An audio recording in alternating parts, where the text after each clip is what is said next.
Olá, boa tarde a todos. Meu nome é Natália Warga. Eu sou a diretora do departamento da 3W Brasil. Nós estamos aqui hoje para fazer a orientação do programa de Homestay. Nós contamos com a presença da Erin Martinez, que é a diretora nacional do programa. A Erin vai fazer essa apresentação em inglês. Eu vou passar alguns pontos principais em português. Caso vocês tenham alguma dúvida, alguma pergunta, vocês podem ir fazendo no chat, que a Erin vai responder no final da apresentação. Hi, Erin. Thank you for doing the presentation about Twinn. Can you please introduce yourself and your team? Definitely. Thank you, everyone, for joining.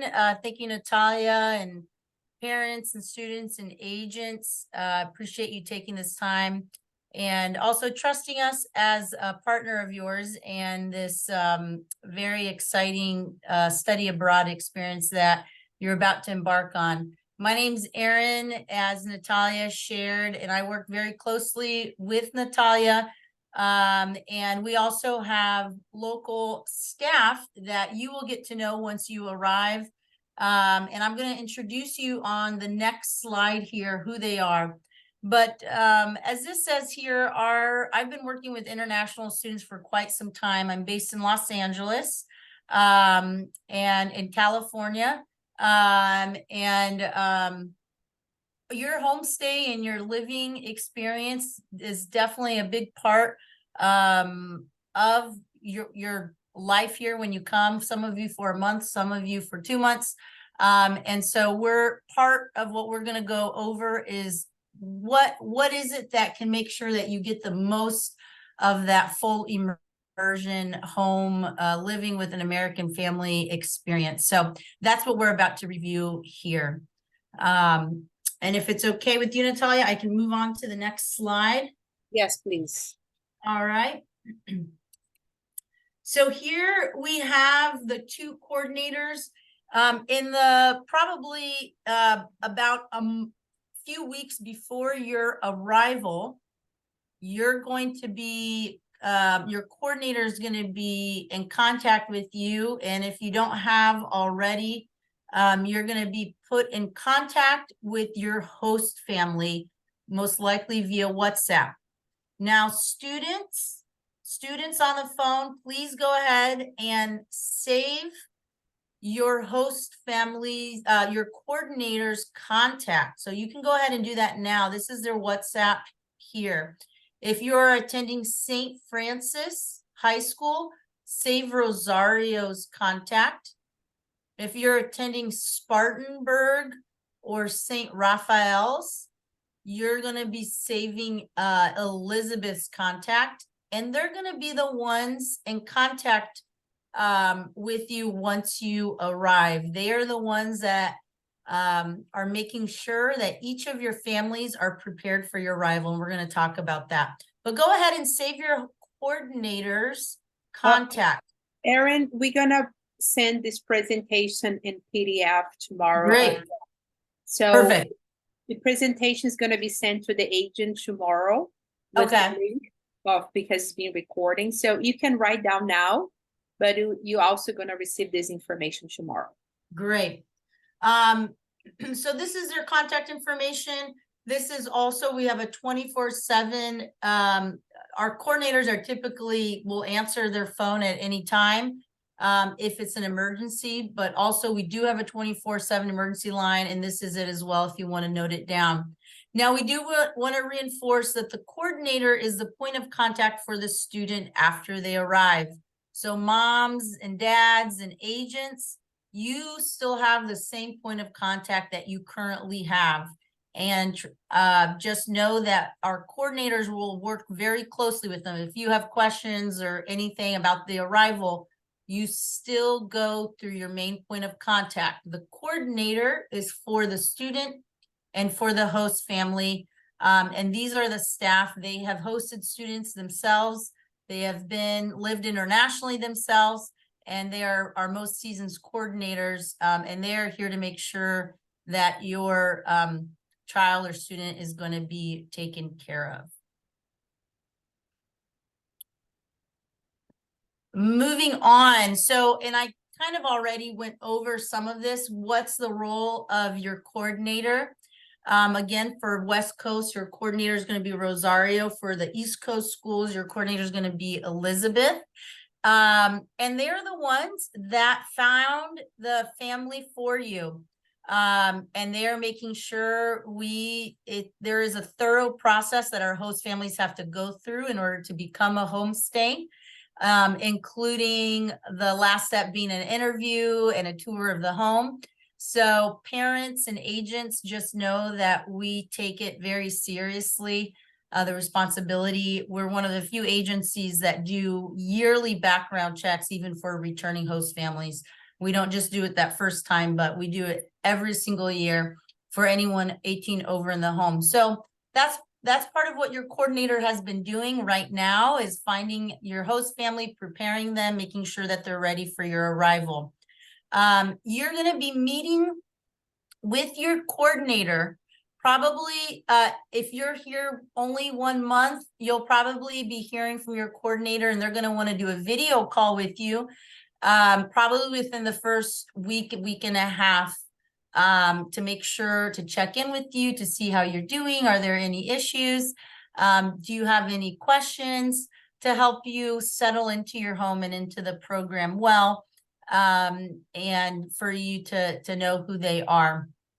So that's typically via an app called Zoom. So if you don't have it before you come, you can always download it whenever you want, but feel free to, just in preparation for that call, they'll probably ask you to download Zoom so they can have a video call with you. As I mentioned before, your coordinator is there to just answer anything related to cultural differences, any adjustments that you might have, questions. If you need some support related to school, your coordinator is also in contact with your school. So if there's anything that's not working out well for you, or you're unsure about, your coordinator serves as an advocate for you, and to help you work things out. One of the things that might be a little different than what you're used to now, living probably, I presume, with your parents, is that our coordinator often has to know where you're going to be at if you're not at school or at home. If you want to go on a trip or something like that. One of the differences is we do have to follow kind of a process in forms. So we just have to make sure you're communicative with your coordinator. Hey, if you want to spend the night at a friend's, let them know in advance so we can make sure we kind of clear it with your parents there in Brazil, make sure they're okay with it. And we have to make sure, of course, our priority is that you are safe. So we want to make sure that wherever you're going or plan to go, or what other family you might want to spend the night at, we just want to make sure that we follow the right process to ensure your safety. So that's going to be something that the coordinator will also help you with. So, and as a reminder, and I said this on the first slide, they are your main point of contact. Right now, you've been talking to your agent, or maybe someone from 3W, but when you arrive in the United States, anything related to your homestay, you can just go to your coordinator. That is the quickest way to communicate anything related to your host family. If you talk to your agent, it's going to come right back around and back to your coordinator. So just reach out to your coordinator directly. They will become your main point of contact after arrival, and it's the easiest and quickest way to kind of get a response. So that's it. I don't know, Natalia, this might be a good break to do a quick little overview. Então, a Erin mencionou, né, que vocês vão ter duas coordenadoras de homestay, uma para a costa leste, outra para a oeste. Então, de acordo com a sua região, você vai ter a sua coordenadora de homestay. E a Erin mencionou que ela é o seu ponto de contato com qualquer dúvida, qualquer pergunta, qualquer problemas que vocês tenham com a casa de família. Então, ela vai ser a sua pessoa para ajudar vocês se tem alguma informação que vocês gostariam, tirar alguma dúvida.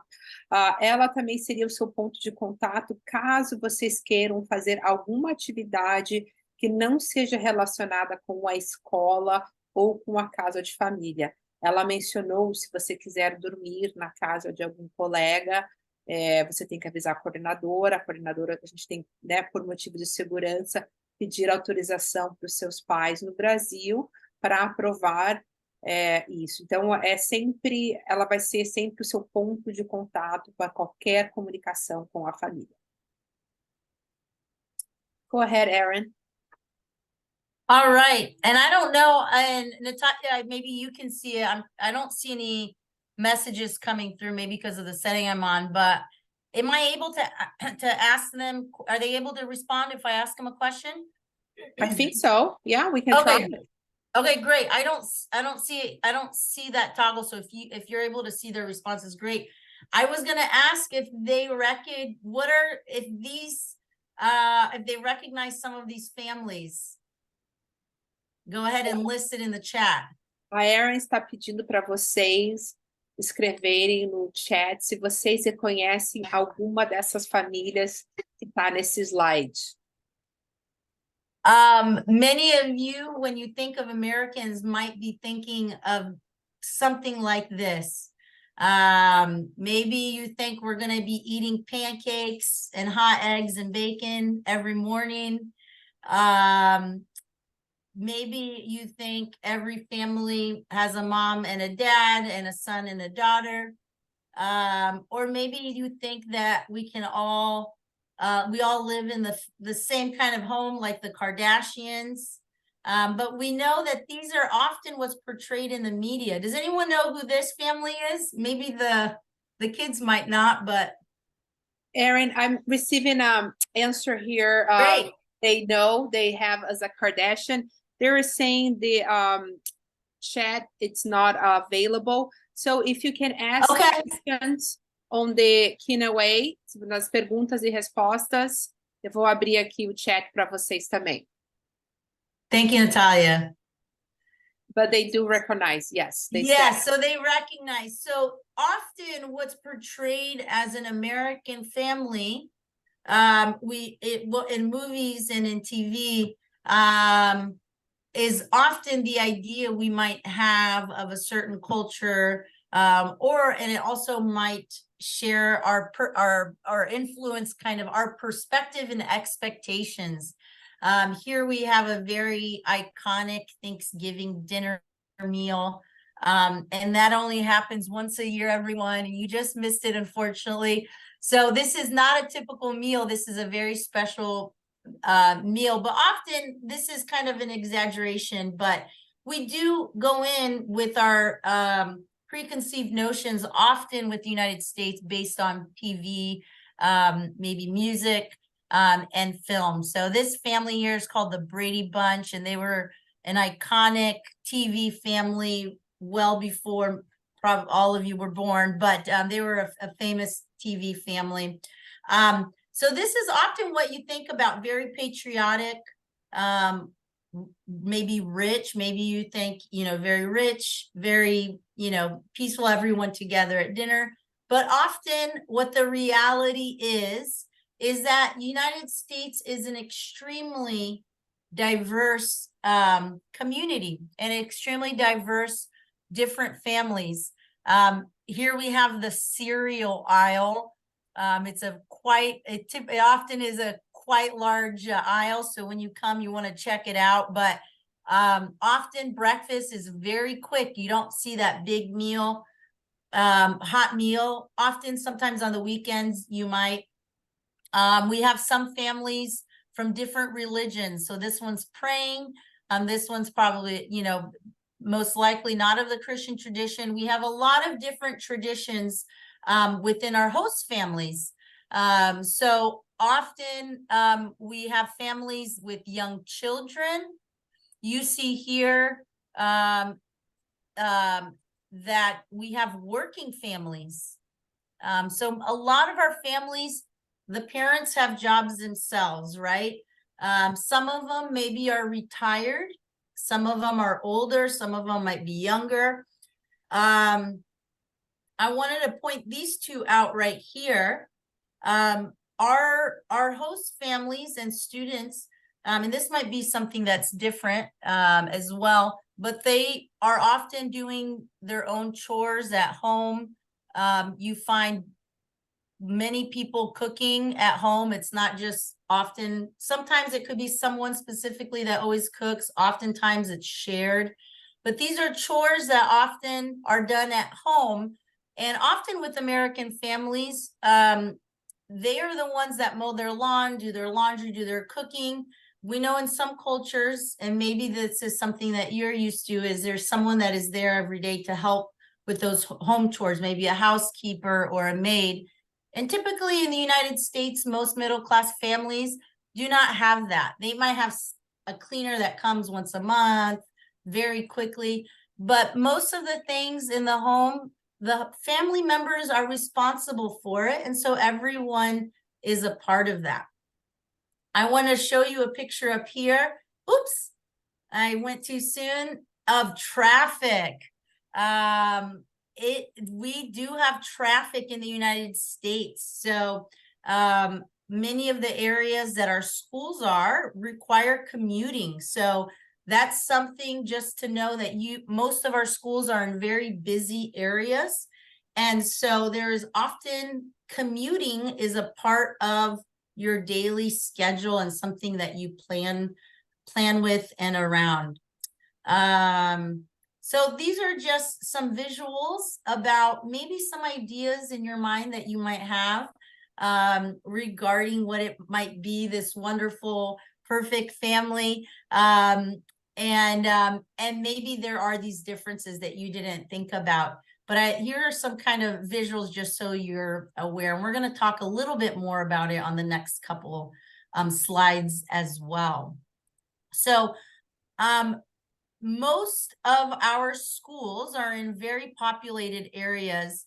And this shows a chart of, just so you're aware of the different diversities in the different areas. So we have a lot of students that study in California. So we see in California, there's a lot of different diversity, ethnic diversity that you see here up on the chart. So we have here we have separated with different ethnic groups. And this is something that a lot of times when students come to the United States, they aren't aware of that is so heavily diverse in these areas. So going back to our first slide, or the first slide with pictures, and then comparing it to the second slide, most all of the areas that our schools are in that you'll see here, they have a very varied ethnic makeup. So be thinking of that, because of course, United States, one of our strengths is how diverse it is, and it's something that we welcome. But we find that sometimes when students come, they're surprised by that. So I wanted to just give you another visual here, graph about that, so you are aware. So often in California, many of our families, local families, speak English and Spanish. So that's something. Of course, we want them to speak English with you and in the home. But it's very common that we have families in California that do speak both of those languages, or maybe they speak Korean or some other language. So just something for you to be aware of, and know that it's very much a reality with the communities around our schools. Natalia, Yes. Did you want to translate for Thank you, Erin. Então, passando um pouquinho aqui dos pontos principais que a Erin mencionou, né? A gente tem muito da cultura americana através dos filmes, dos seriados, onde mostram umas famílias de filmes ou de seriados. E a Erin mostrou um pouquinho qual é a realidade, como é que são as famílias de classe médias americanas. Ela mencionou que muitas famílias trabalham, né, o pai e a mãe trabalham fora de casa. Erin mencionou também que, né, a diferença de cultura, a diferença de religião nas famílias. Outro ponto importante é que a maioria das famílias, elas não tem uma pessoa que ajuda com a tarefa doméstica, elas não têm uma empregada, né? Então, a maioria das atividades da casa são feitas pelos membros da casa, eles dividem. Então, alguém cozinha, alguém corta grama, alguém limpa. Então, para vocês verem essas diferenças da cultura americana, né? E ela mencionou também bastante da diversidade cultural que os Estados Unidos têm, dependendo da região. A gente mencionou, a gente tem algumas escolas na Califórnia. Na Califórnia, a gente tem bastante influência, bastante famílias de origem latina ou asiática, e pode ser comum que as famílias, além de falar o inglês, falem outras línguas, assim como outras regiões. Então, a Erin vai falar um pouquinho, falou também de trânsito, né? Algumas das escolas ficam em regiões que tem muito trânsito, então faz parte também aí da experiência vocês terem como vocês vão para a escola e ter a maneira de transporte. Agora, a Erin vai falar mais um pouquinho aí das expectativas, das realidades. Thank Erin, you, Natalia. Yeah. So some of these things I already went over, so I'll go quickly. But feel free to follow along with the translation.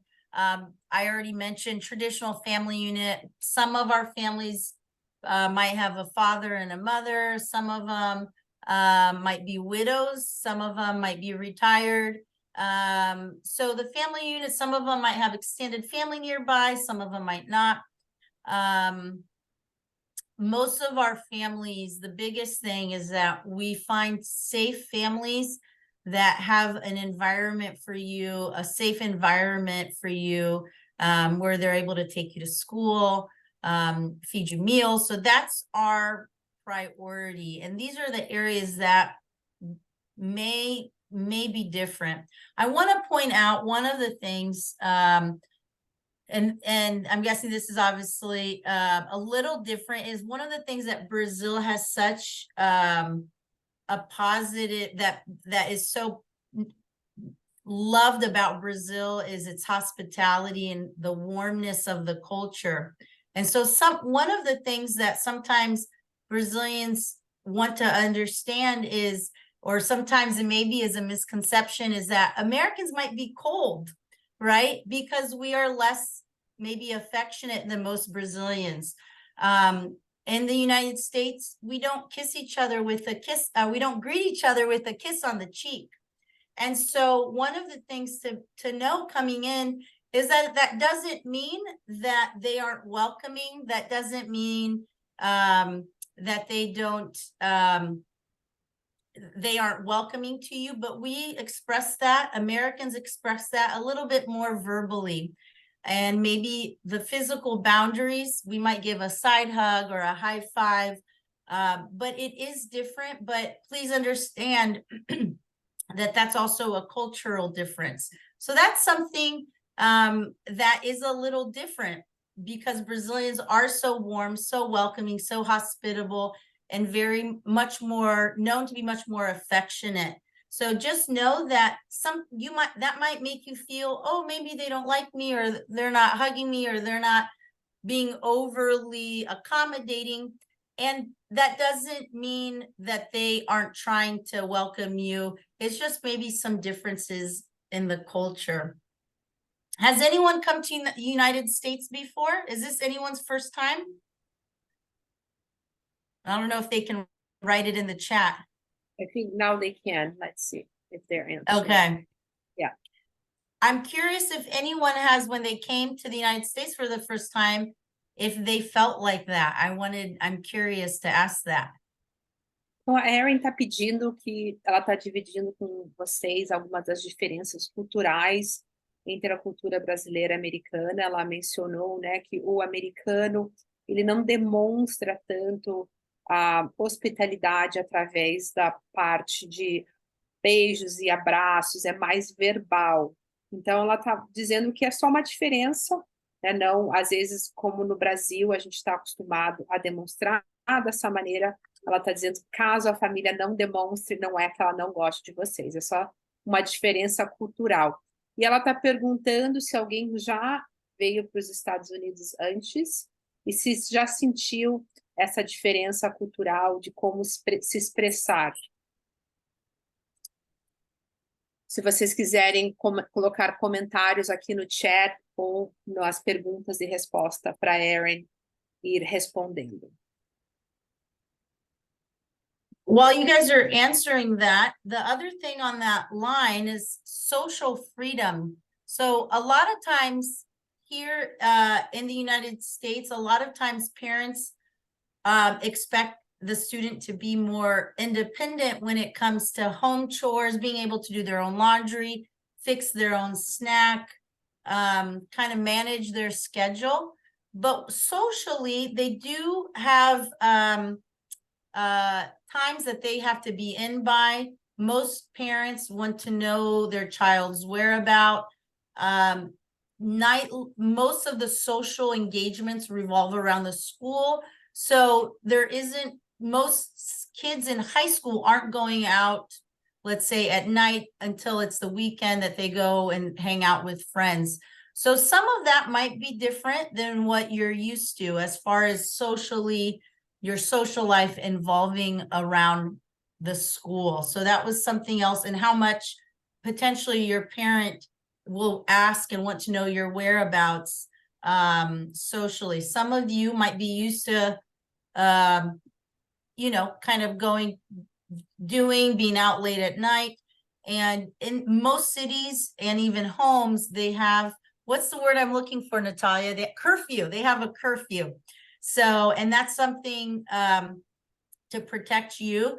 And often it's different than maybe other countries. So that was the other thing on that line that I did want to point out.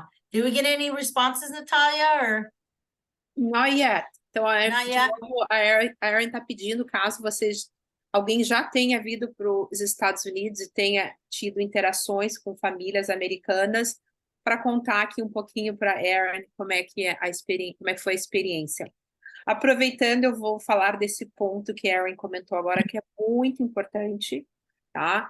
Em geral, o adolescente americano tem muito menos liberdade que os adolescentes brasileiros, tá? A vida do adolescente americano, ela é através da escola, tá? Então, assim, como a escola tem várias atividades, alguns estudantes se envolvem com os times de esporte, basquete, soccer, com a peça de teatro, com as aulas de música, com os trabalhos voluntários.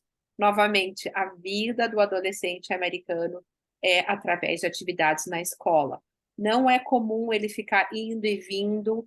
Final de semana, em geral, como a semana é muito ativa, muita atividade na escola, é um momento de descansar, de ficar em casa, descansar. Não é tão comum como é no Brasil, né? As escolas não oferecem tantas atividades, então o adolescente faz muita atividade fora de casa.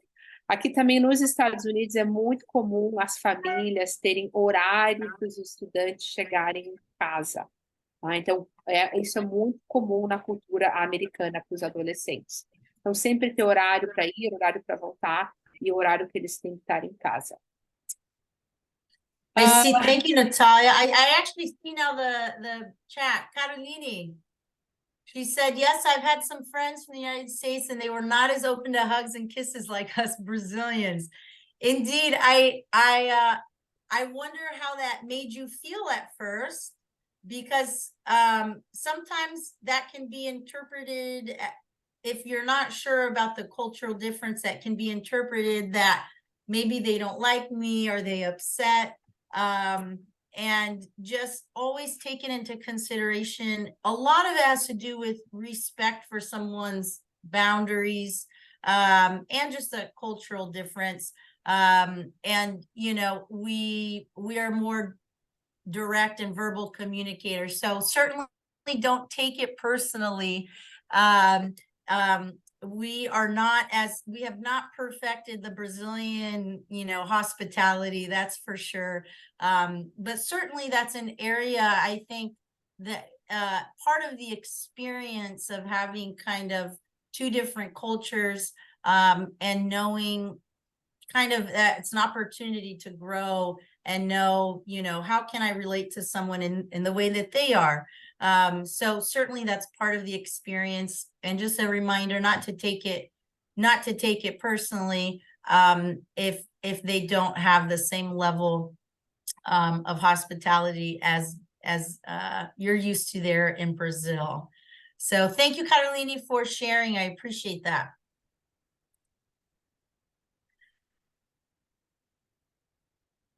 All right, we've got, let's move on to the second one. Of course, you might think that, or parents, you might be worried that all your child's going to eat is hamburgers and pizza and hot dogs. And certainly we do have that, and it's easy access to get those things. But most of the families do and most Americans family eat a lot of chicken. And especially, California, we're a lot more health conscious. And it's typically varied. So we might not eat as much red meat. Often host families say, oh, Brazilians like to eat a lot of red meat. We do eat red meat, but you'll see that we typically have a varied vegetable, protein, and some sort of carbohydrate. But most of our host families do not just eat hamburgers, pizza, and hot dogs, though many of our students definitely like those things when they come. We kind of already reviewed this point here, just about parents, kind of maybe different parenting styles. Something to think about is parenting styles in Brazil might be different than the United States. So I mentioned this, how teenagers in the United States are often very self-sufficient when it comes to kind of their self-care, doing their own laundry. If there's a day that a parent might be late, they might be able to fix their own dinner. Not always, but those are some things that might be different. They might be used to cleaning up their own bathroom, things like that, and communicating their own needs. So they might not always, some cultures, maybe the child often has to wait for their mother or their father to help them out with those things, or they have help, around the home. So there is often kids in the United States are known to be, independent in that way. One of the things, because you're going to see different international students, that just know that, again, the international students are going to be placed in different families in different locations. All of our families are within 30 minutes driving from the school. Some students might be very close to the school. Some students maybe will be closer to the beach. I actually don't know if our schools for this spring, I don't know if we have a beach school. St. Francis is in Watsonville. Some of them might be close to a mall. Some of them might be close to a friend's house. So they're all different. I just kind of know going into it that your friend's house might be a little bigger than yours. That's all a part of the experience. And certainly, of course, that's all a part of all of our homes represent the local community. And certainly it's not a cookie cutter experience.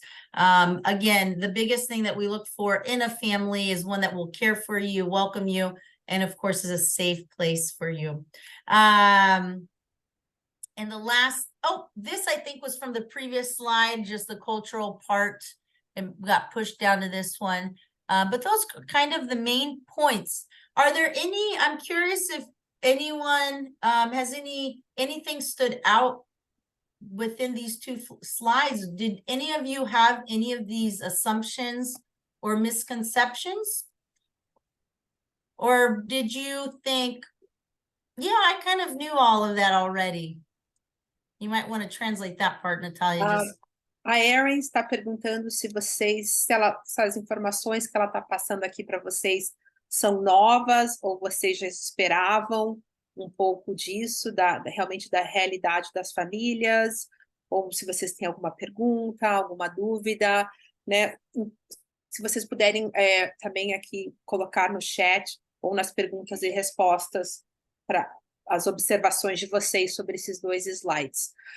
Aproveitando, enquanto vocês colocam aqui, a Erin mencionou alguns pontos também importantes em relação à alimentação, né? A alimentação é diferente, faz parte aí da experiência, da cultura, estar aberto a novas opções de comida, né? Então, a comida americana é diferente da comida brasileira.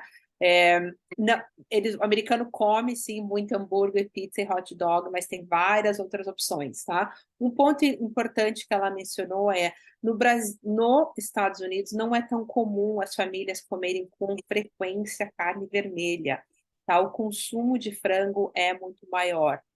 Outro ponto importante seria em relação, em geral, o adolescente americano, ele tem independência dentro de casa.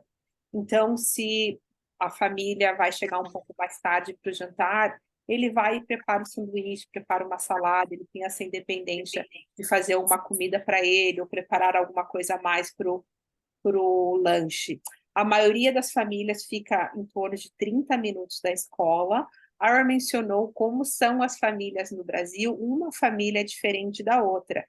E aqui nos Estados Unidos as famílias também vão ser similares. Às vezes uma casa pode ser maior, às vezes casa pode ser mais perto da escola, perto de um shopping. Então as famílias vão ser uma diferente da outra.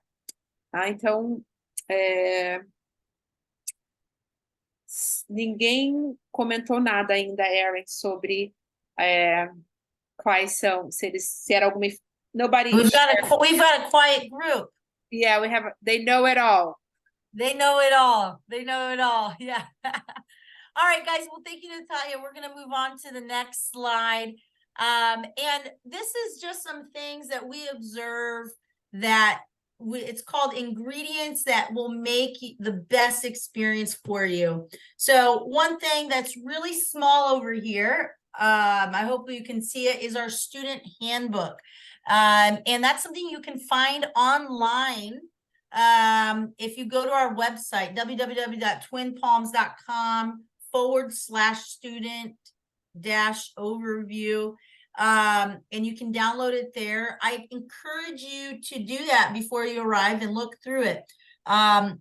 Many of our students are here for a year or longer. So some of the things in that handbook might be about our long-term students, but many of the things in that is still very applicable to your experience, even here short term, or if you're thinking, you know what, I would like to come back for a semester or for a year. So definitely look over that. A lot of it still definitely applies to you. These are kind of the biggest points, basically to have a positive experience here. Communicate. So communicate any question, clarification. If you need, if you're needing something and you're not sure how to go about it, maybe you need a phone, a SIM card, you're not sure what brand to go to, ask your host family, ask your coordinator. They are here to help you. If for some reason you need to stay late at school because you want to talk to your English teacher, maybe you want to play a sport with a friend after school or something, or maybe you want to go and visit a friend at their house, that's okay, but it needs to be communicated in advance. As we talked about, our host families might have other children, they might be working. So just telling them in advance or telling them any needs you might have or any questions, that is one of the biggest and most important rules. Often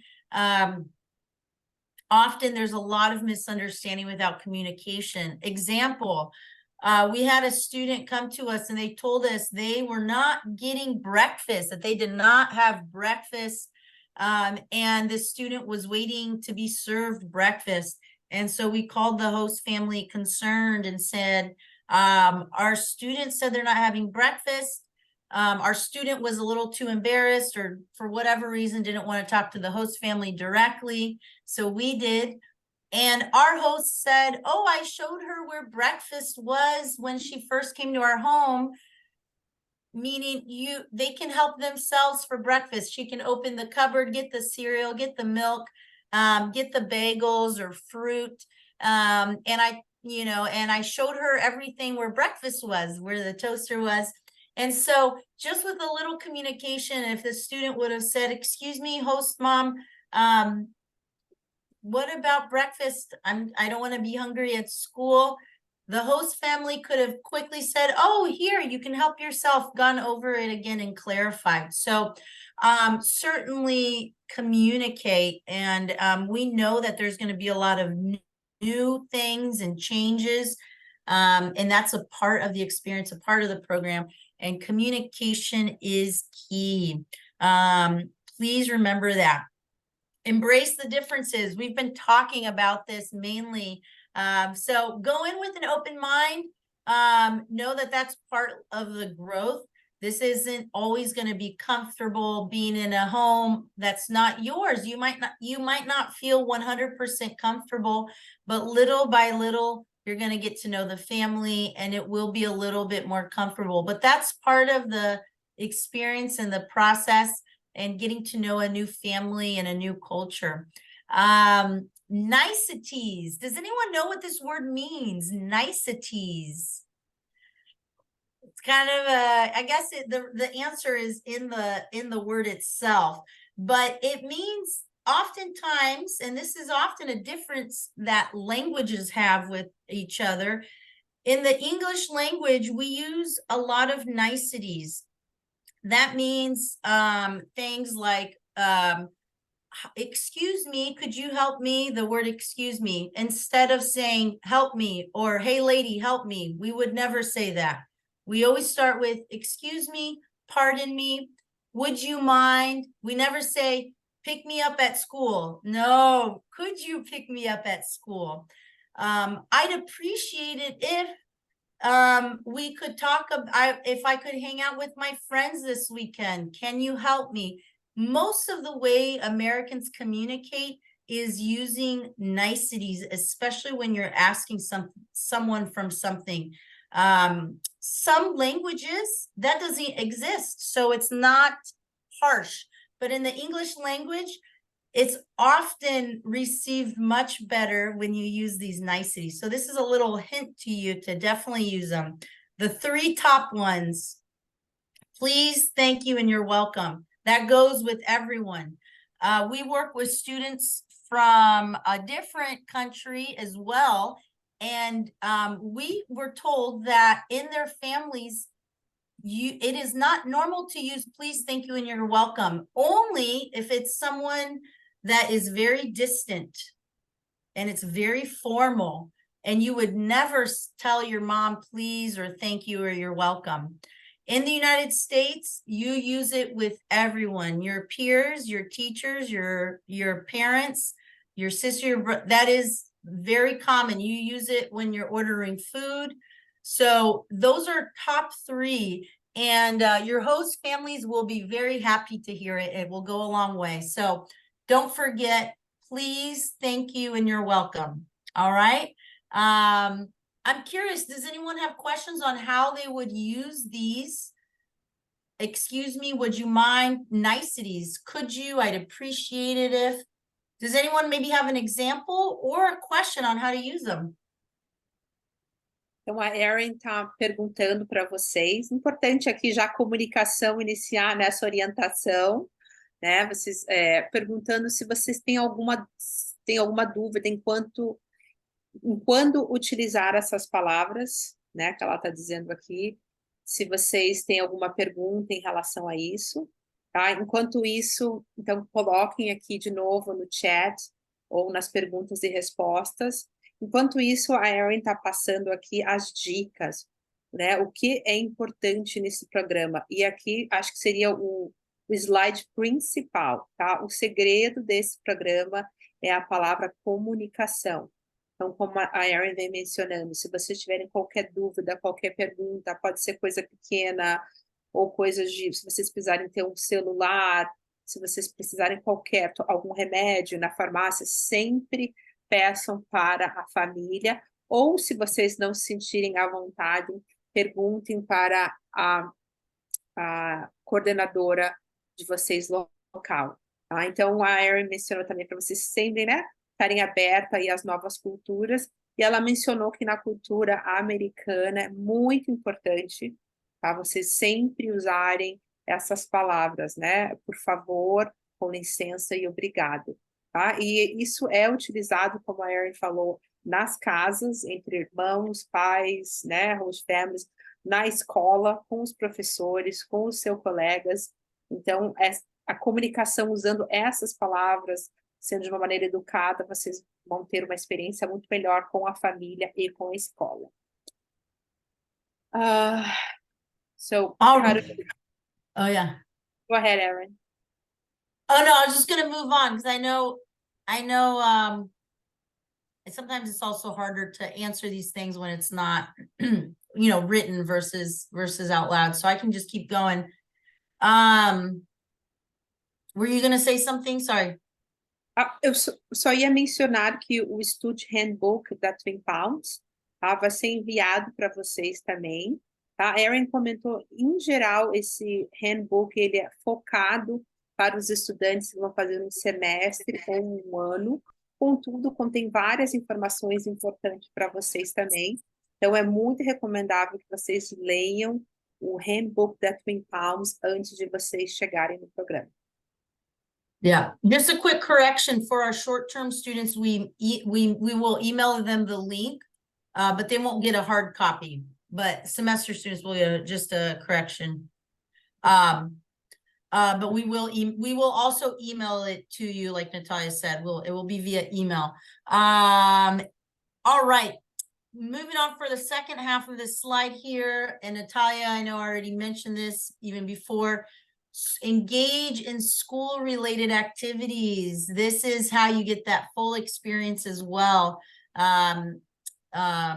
That is going to be a big part of your experience there. And I know that for your program, the schools often, for the short-term programs, will also have special activities just for short-term programs, I believe. So those are a little bit different based on the school you go to, and you'll learn more about them, I think, when you arrive.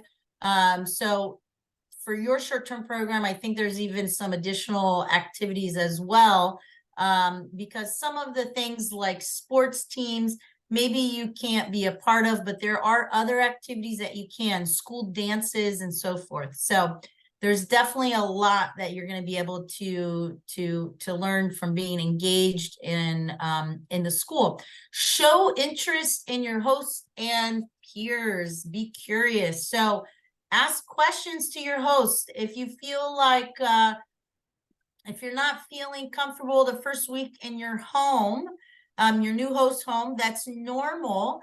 Sometimes the host, what we don't want is for you to then just stay in your room and not engage. The host might wonder, oh, she needs her alone time. And often American host families might respect that if you want to be alone in your home. But the best way for them to show that you're open is to ask questions. Be curious. Ask them, how long have they been doing this? Do you have stories about other students? What do you like to do on the weekends? Ask questions. So be curious. And if you want to make some American friends, do ask them questions too. So do not be shy with that. And I know Brazilians are known to be very friendly. So I'm sure that many of you are probably comfortable with that. But that's a big part of making sure there. Oftentimes we see that the relationship between a host family and a student, when they show interest in each other, they often have a really great experience. So show interest in your host family. They'll also be showing interest in you. Have fun. So this is going to be a very fun program. I know you're excited. Know that we're planning for your arrival. So many of your host families want to enjoy this experience too, or they wouldn't be opening up. They want to get to know you. So it's definitely fun. So you're going to have fun, enjoy yourself while you're here.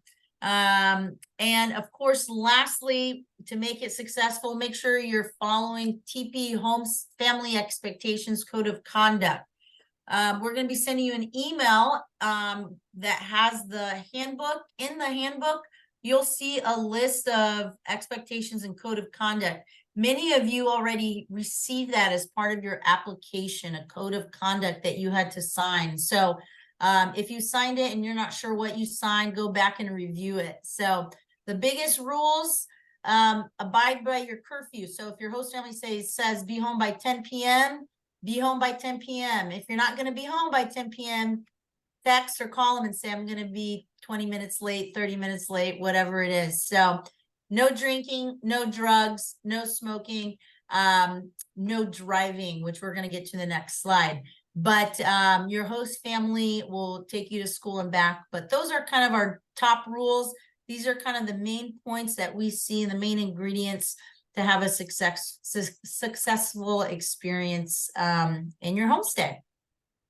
Moving on, did you need to wrap up that part, Natalia? Yeah, really quick, Erin, thank you. So, Erin falou novamente aí dos pontos importantes, mencionou novamente da importância de participar nas atividades da escola. Outro ponto importante que a Erin mencionou é vocês participarem da família, fazerem perguntas. Vocês não são, durante o programa, vocês são um membro da família. Vocês não são um hóspede, vocês não estão ali, né, para ser servidos. Então, vocês são um membro. Quando a família fizer jantar, participem dos jantares, façam perguntas, demonstrem interesse nas atividades deles, que, em geral, eles demonstram atividades nas atividades de vocês também. Tá? Ela falou, né, o programa é um programa para ser divertido, as famílias estão esperando vocês, elas querem ter essa experiência também. Em relação às atividades da escola, né, a gente falou da importância, mas muitas das escolas do programa de curta duração oferecem várias viagens, atividades no final de semana. Participem, importante. Vocês estão por um período mais curto, então a gente recomenda que vocês participem de todas as experiências que vocês puderem. Então, a Erin mencionou aí das regras do programa, que está nesse manual, no Code of Conduct, que está no application de vocês. Depois ter listado a assinatura de vocês e dos pais. Caso vocês não tenham lido, ela recomenda que vocês leiam, porque são importantes. E ela menciona aí as regras principais. É proibido no programa, né, o uso de droga, bebida, dirigir e, importante, respeitar o horário da casa e da host family. Então, né, se a host family te deu um horário para você voltar às 10 da noite, você tem que voltar às 10 da noite. Caso esteja algum imprevisto, sempre comunique a casa de família. Thank you, Natalia. All right. What to expect, and we're almost done. Thank you, everyone, for sticking with us. What to expect when you first arrive. Some of these points are going to be kind of overlap, so I'm going to go quickly. But again, your coordinator is going to become your main point of contact, and they will be contacting you. So Rosario, if you're on the West Coast, Elizabeth's on the East Coast. So that's going to be something within the first week and a half, even maybe within the first 24 hours after you arrive, to check in on you. Your coordinator then becomes your main point of contact, and you'll be in contact with them.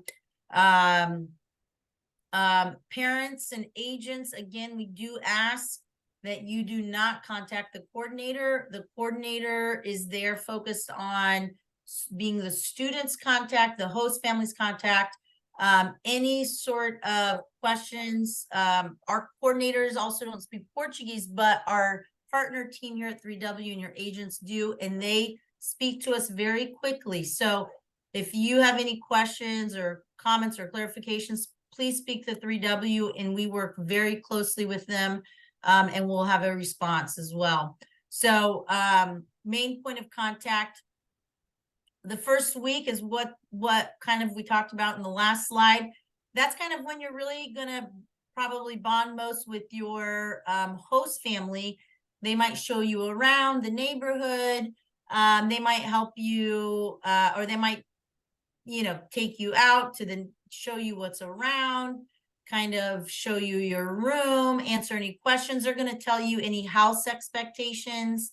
Might ask you, is there anything you need? Do you need to go to a store to get shampoo or conditioner that you like? Those are some things kind of during that first week or the first couple days that you're going to be doing. You're going to be learning about your home expectations. Ask questions. Please don't hesitate to ask questions. If you're not sure how the laundry machine works, ask questions. If you're not sure about the microwave, we had a student one time put a microwave on fire. So definitely make sure that you know how to work the microwave. Sometimes they might tell you, don't use this, use that. Often it's not being picky, but it's just how certain things work. So if they say, you know, dinner's at 6 p.m., if for some reason you're at a friend's, you know, house, just make sure you know kind of the house expectations. Oh, dinner's at 6. I better tell her I'm not going to be there for dinner or she's going to wait. If you want your friends to come over, maybe one of the house rules is to let her know before you bring a friend. That's very common. So again, that's part of also the communication. So just go over the house expectations. A very respectful thing to ask your host family is there anything I need to know about the house or anything? You know, if you ask if there's anything that you'd like to share, that's a very respectful thing to do and very good thing to do within the first few days of your arrival. It's really good too for you to familiarize yourself with the street, of course, your address, what's around you, where it is on the map in comparison to the school. So those are some things you're going to want to do within the first few days. You're also going to be receiving an electronic copy, so via email PDF of your insurance card. And I believe 3W or Twin Palms will be sending that over to you. But you should be getting that before you arrive. If for some reason you lose it, you can ask your coordinator for a second copy, but you will be sent it via email. So you should always have it. We strongly suggest that you take a picture of that, a screenshot within your email, or save it somehow on your phone so that you always have access to it. And of course, your host family will also get a copy. Since you're here probably a shorter time, I presume most of you won't need to use that card at all, but if for some reason you do and you have questions about our system, then just know that the coordinator can help you through that as well, as I know it might be a little different here in the US. Also, within the first couple of days, you want to set up a way. It says bank. Most of our students that are here for short term often bring a card that works. If they need help with knowing how to access money or cash, your coordinator will help you with that. If you need to buy a SIM card and need to know where to go, your coordinator can help you with that. Most host families also can help you with that. And you can just say, hey, I need to go buy a SIM card. So those are some things that you're going to be doing in the first couple days or week that you're there. And again, I want to remind you, if you didn't do it before you arrived, within the first couple days that you're here, you're going to want to make sure you review the student handbook. Natalia, if you want to quickly maybe do that, and then we're almost done. Então, a Erin mencionou, thank you, Erin, mencionou as regras, né?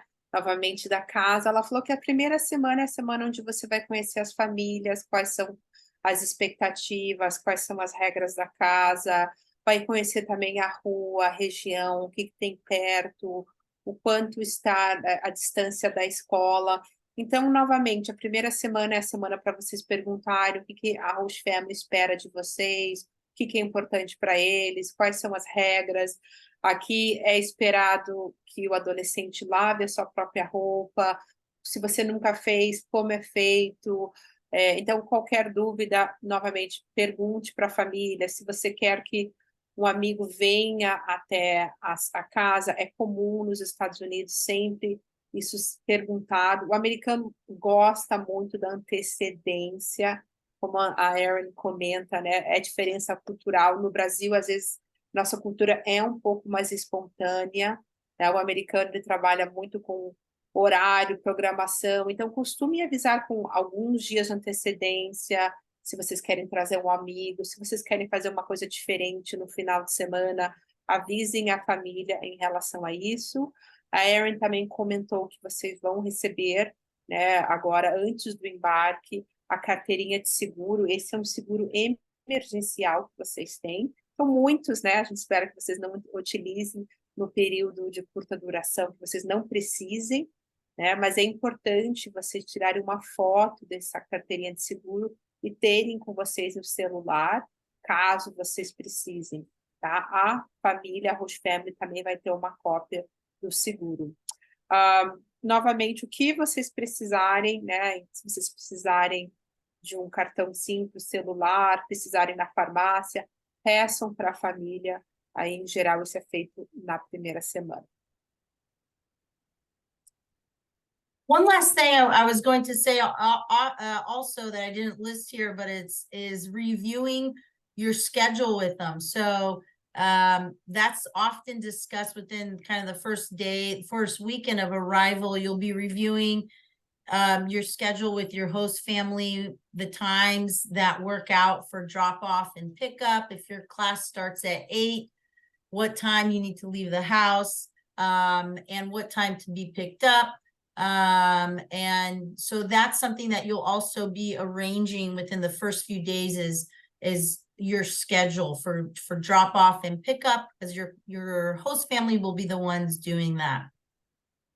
Então, a Erin mencionou outro ponto importante, é que na primeira semana vocês devem conversar com a família sobre os horários, tá? Porque às vezes, se vocês fizerem um teatro na escola, se vocês forem fazer uma atividade extra na escola, e vocês precisem que a família pegue vocês depois do horário da aula, isso tem que ser comunicado.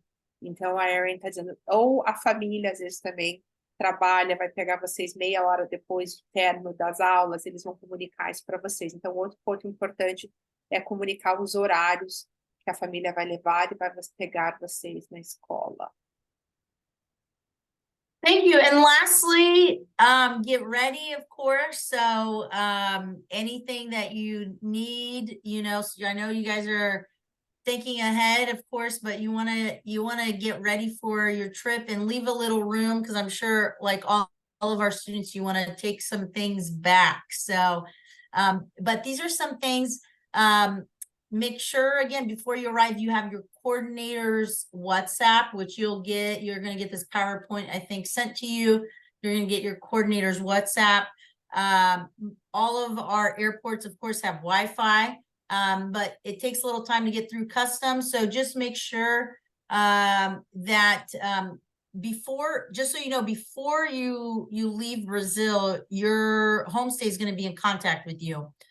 Sometimes you might even have a call just to meet. But when you guys connect, they're going to already know your flight information. I think some of you are still getting that to your agent or to 3W. And the coordinator and the host family will know your flight information, and we track it. So we'll know when you land. There's also customs that you'll go through. So often by the time you land and you clear customs and then you're ready, sometimes that's almost an hour. So be in contact with your host family. Say, hey, I just landed. Or, hey, I just cleared customs. I need to go get my baggage. So they can time getting to you as well. If for some reason you can't reach your host family, of course, they know you're coming, they're ready. Definitely reach out to your coordinator. But just know that we're definitely tracking your flight. We know when you're coming. And just contact us and communicate along the way so we can make sure that it's a smooth pickup experience for you. So we're excited to have you. And Natalia, I'll let you kind of review this and then any questions. Então, a Erin, falando sobre a chegada, então todas as famílias vão ter, para quem ainda não passou, né, as informações do seu voo. A gente recomenda, tá, para quem já recebeu o contato das famílias, entrar em contato. Para quem ainda não recebeu, vocês vão estar recebendo aí nas próximas semanas. Mas sempre é recomendável que vocês entrem em contato com eles. Tá? Eles vão estar esperando vocês, vão estar olhando o voo de vocês, mas é sempre importante terem a comunicação.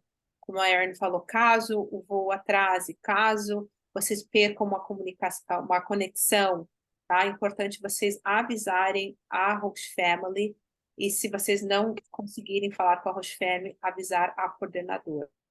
Tá? Então, novamente, as famílias vão estar esperando vocês no aeroporto.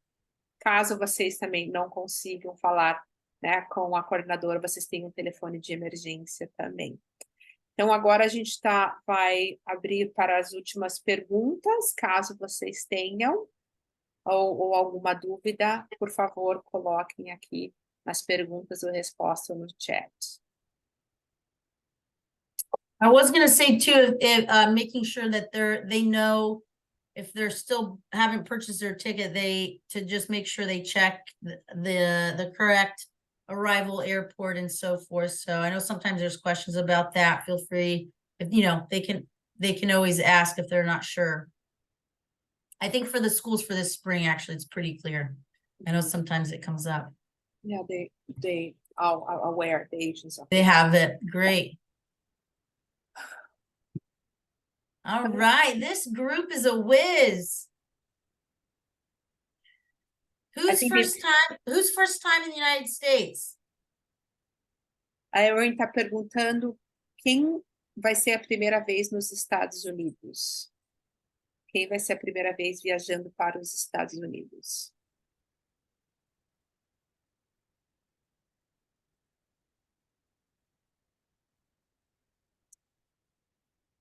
Very quiet group, Erin. I know they might be tired or having dinner. Is it dinner time there? It's dinner time. Yeah. Yeah. 7 o'clock. Okay. Bom, caso vocês não tenham mais perguntas, a gente vai encerrar a orientação da Twin Palms. All right. Everyone already came to the United States. Where did they visit? California, Florida. Everyone went to Florida for Disney World, probably, huh? Miami, New York. I think they are saying here that they've been in the US already. Before. Yeah. Okay, great. Well, that's going to make it a little smoother transition compared to some that haven't, but we're excited. Thank you guys for coming. Again, in this last kind of month, as you prepare to arrive, you're going to be hearing from your coordinator, from your host family. And of course, we're going to be confirming all those flights. So just know that we are ready and prepared for you, and we're excited for your arrival. Muito obrigada pela presença de todos. Uma boa noite. Thank you, Erin. Thank you, guys. Have a good night.